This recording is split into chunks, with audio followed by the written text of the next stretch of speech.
Hi, I'm Al, and I'm going to tell you how I became a personal chef without going to culinary school, without doing the traditional route. I'll just start at the beginning and then answer some questions. So before I got married, I didn't even know how to cook rice. I hardly cooked at all. But then once I got married, I really started getting into cooking, and I started cooking all of our dinners and snacks from scratch, and at the same time we were learning more about nutrition and kind of leaning towards a more plant-based diet. And I really fell in love with cooking and eventually wanted to share that with others. I wanted to show people that it doesn't have to be really difficult to eat whole food plant-based, and you can still feel nourished and satisfied, and you don't have to just eat salads. You can still have all your comfort foods but healthy, and I really got excited about sharing that. So it started out a little bit of a coincidence. I was nannying at the time while my husband was going to physical therapy school, and the family that I was nannying for found out that I had a health food blog, and they were really excited about it and asked if I could nanny part of the day and then spend the other part of the day cooking for them.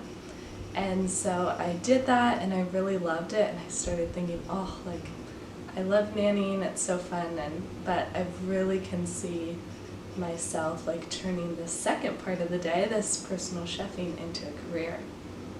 And so eventually I just started doing that more and more, and then my husband got a job on Maui, so we moved out here, and I kind of fell into a similar thing with the family, and then kind of did that while I advertised personal chefing, and then just started getting more and more outreach about personal chefing, and now I have a waiting list. I have more than enough clients, and it has been so great. I've been able to heal with food and just graduated as a certified holistic nutritionist, so now I can start working with that and joining my two passions together. Okay, let's start with some of the questions. One of the biggest questions I got was, how do you find clients? So I think the best way to find clients is by word of mouth. As soon as we moved here, I just told everyone, that I'm a personal chef and new here, so looking for clients, and I actually got a good amount of clients that way, just from friends of friends, and that always works out really great. And then the other way was just advertising on my Instagram. I got some clients that way.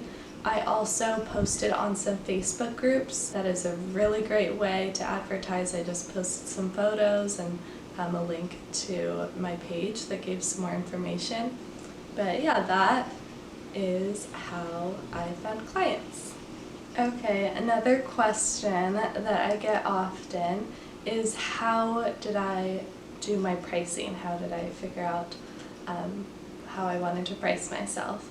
So I really like having groceries be totally separate, because groceries can be unpredictable, and some meals are a lot more expensive than others, especially here on Maui.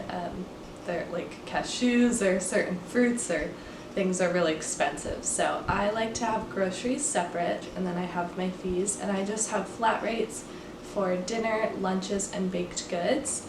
And then I also have serving sizes on that, which I think is really important, because you definitely want to be charging extra for more than 4 servings or the number that you choose.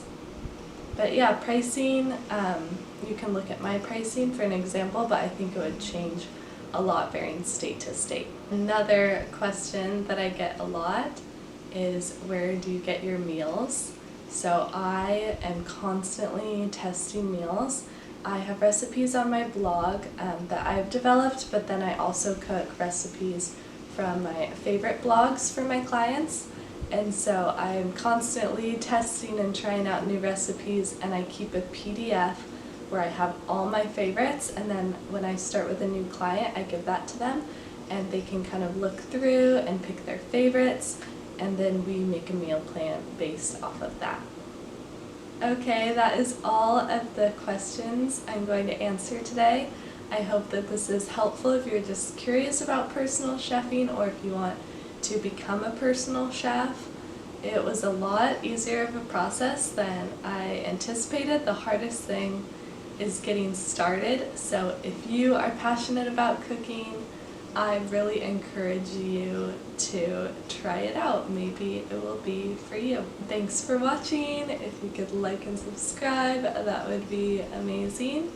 And I'll see you next time.